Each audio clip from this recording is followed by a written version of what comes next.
Neste vídeo eu vou partilhar alguns dos piores erros nutricionais que quase todos os praticantes de ginásio cometem em algum momento da sua jornada. Eu incluído. Na verdade, quem me dera a mim ter sabido destas coisas quando comecei a treinar há cerca de 20 anos atrás. Se tivesse este conhecimento desde o início, teria sem dúvida feito melhores escolhas, melhores progressos, sem enfrentar tantos desafios que foram desnecessários. O meu nome é Gonçalo Westuda, sou profissional na área do fitness e na última década ajudei milhares de pessoas a transformar o corpo. O primeiro erro que a maioria das pessoas comete é pensar que é possível forçar o crescimento muscular com a alimentação.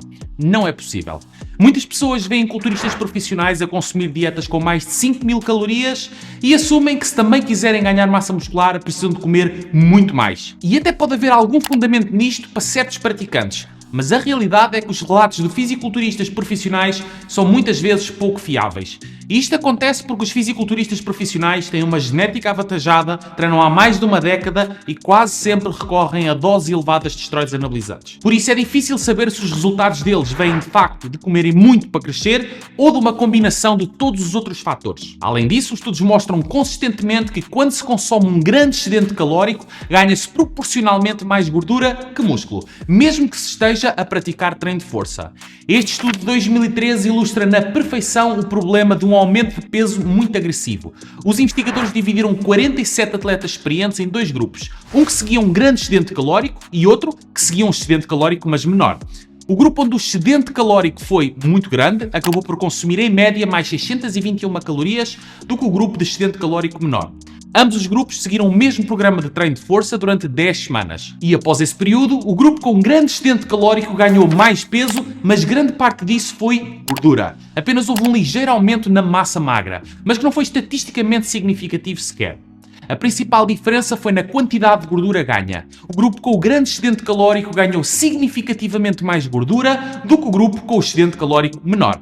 Desta forma, consumir essas calorias extra não resultou em muito mais ganhos musculares, mas levou a um aumento considerável de gordura corporal. Estes mesmos resultados foram corroborados por um estudo de 2019 que levou os especialistas na área a descrever a nutrição como tendo um papel permissivo, mas não definitivo, no crescimento muscular. Dito por palavras mais simples, a nutrição permite que o crescimento muscular ocorra, mas não o causa diretamente. O treino é o fator principal para que o músculo cresça e a nutrição fornece os blocos de construção. Se pensares no teu corpo como se fosse um edifício, podes imaginar o teu programa de treino como o plano e a equipa de construtores e a nutrição como os tijolos de construção. Se tiveres mais blocos de construção do que aqueles que precisas, eles simplesmente vão se acumulando no local de trabalho e atinges um teto de construção muscular e o restante que tens sobra como gordura. Imagina que esta linha aqui no meio representa as tuas calorias de manutenção. O número de calorias que precisas para manter o teu peso atual. Se quiseres ganhar músculo mais rapidamente e estás confortável com algum ganho de gordura, podes manter-te num excedente calórico de 10 a 20%. Se preferires um ganho isento de gordura, um excedente calórico menor de 5 a 10%, será mais indicado. E por outro lado, se estiveres a tentar priorizar a perda de gordura enquanto desenvolves músculo em simultâneo, um ligeiro déficit calórico será mais adequado. O segundo erro que a maioria das pessoas comete é não perceber que a maioria dos suplementos estão sobrevalorizados. Há suplementos que até realmente funcionam. A creatina, a cafeína e os batidos de proteína estão no topo da minha lista de suplementos para construção muscular. No entanto, mesmo com estes 3 suplementos para os quais existe boa evidência científica, ainda há muitas pessoas que sobreestimam o quanto de massa muscular é possível ganhar ao tomá-los. Por exemplo, a creatina é um dos suplementos mais investigados e eficazes do mercado. Mas também não nos vamos transformar em bodybuilders por tomar. Como um exemplo, num estudo onde foi aplicado um regime de treino de 8 semanas e separados 2 grupos, um que tomava a creatina e o outro placebo, o grupo que tomava a creatina ganhou mais 1,1 kg de massa muscular do que o outro grupo, o de placebo. Da mesma forma, uma revisão sistemática que reuniu 22 estudos realizados em participantes com idade mais avançada descobriu que a creatina aumentou a massa magra em até 1,4 kg a mais do que o grupo de placebo. Esses estudos variaram entre 7 semanas de duração a 1 ano, pelo que temos aqui uma duração de tempo suficiente para fazer uma análise positiva. Desta forma, na minha opinião, vale muito a pena tomar a creatina. A cafeína é outro suplemento que pessoalmente gosto de sugerir em alguns casos e que tem também muita pesquisa científica a apoiar a sua eficácia para força, potência e resistência muscular. A cafeína pode definitivamente dar-te um impulso mental antes do treino. No entanto, a cafeína por si só não te faz aumentar a massa muscular, visto que não tem nenhum mecanismo que eleve a síntese proteica muscular. Mas mais uma vez, isto não significa que a cafeína não funciona. Funciona na medida que irá potencializar a tua performance no treino, mas é importante moderar as nossas expectativas. Por fim, os batidos de proteína são um suplemento que recomendo frequentemente e que tem uma grande quantidade de literatura científica a apoiar o seu uso para crescimento muscular. Os batidos de proteína são muito convenientes e podem facilitar o alcance das tuas metas diárias de proteína.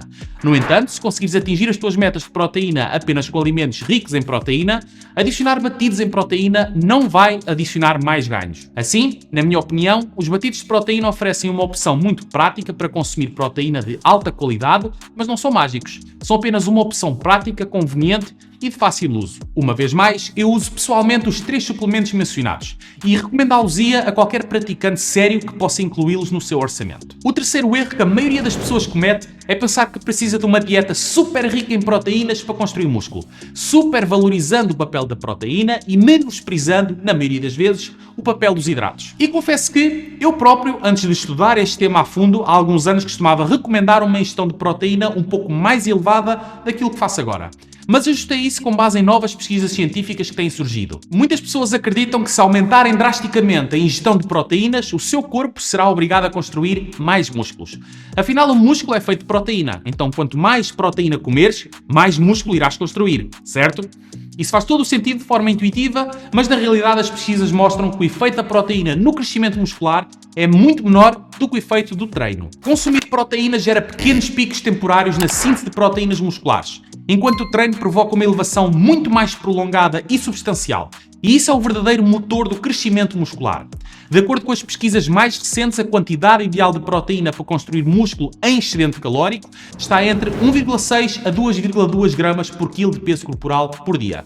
Mas sendo esta uma amplitude geral, a grande questão é, será que deves ficar mais próximo do limite mínimo ou do limite máximo deste valor? Se estás em déficit calórico para perder gordura, aumentar ligeiramente a proteína, entre 2 a 2,8 gramas por quilo de peso corporal por dia, é uma estratégia muito inteligente para garantir mais saciedade entre as refeições e para prevenir a perda de massa muscular ou até mesmo permitir algum ganho muscular em certos casos. Pessoalmente, eu estou atualmente numa fase de perda de gordura e consumo cerca de 250 gramas de proteína por dia, com 103 kg de peso corporal, o que equivale aproximadamente a 2,5 gramas de proteína por quilo de peso corporal. Ter um intake de proteína elevado a este ponto, distribuída pelas várias refeições ao longo do dia, associada sempre a um pouco de fibra em cada refeição, permite-me passar o dia em déficit calórico, mas sem passar fome ou estar constantemente com vontade de beliscar aqui ou ali. Uma revisão sistemática recente descobriu que as pessoas tendem a construir mais músculo à medida que aumentam a ingestão de proteínas, mas apenas até atingir 1,6 gramas por quilo de peso corporal por dia. A partir daí, o aumento dos ganhos estabiliza. Portanto, eu não consumo mais proteína porque isso me traz mais músculo, mas sim pela capacidade saciatogénica da proteína, além da prevenção da perda de massa muscular. Por outro lado, isto não significa que não ocorrem ganhos se estiveres abaixo de 1,6 gramas por quilo. Eles acontecem apenas de forma mais lenta. Por exemplo, se consumires apenas 1,2 gramas por quilo de peso corporal, ainda irás construir músculo, mas talvez não tão rapidamente. Portanto, se não podes pagar uma dieta riquíssima em proteína ou não queres consumir tanta proteína assim, ainda é possível construir músculo de igual forma, apenas levará um pouco mais de tempo. Numa perspectiva de aumento de massa muscular, a estratégia ideal é ficar no limite mais baixo do intake proteico recomendado, ou seja, por volta de 1,6 a 1,8 gramas por quilo. E isto porquê? Porque estamos em excedente calórico. Temos combustível mais que suficiente para o nosso corpo se nutrir e nesta fase o corpo não tem a necessidade de ir quebrar a proteína muscular, visto que há calorias de sobra. Além disso, desta forma sobram mais calorias para preenchermos a dieta com hidratos de carbono, os quais produzem um efeito anticatabólico e são mais benéficos para a performance, algo que de facto queremos potencializar numa fase de crescimento muscular. E se procuras transformar o teu físico à semelhança dos meus alunos e juntar-te à minha app exclusiva com um programa de treino e nutrição 100% personalizado e orientado para as tuas necessidades metabólicas, objetivo físico e preferências, basta clicar no link que eu vou deixar aqui em baixo e juntos vamos trabalhar na tua mudança definitiva. Até já!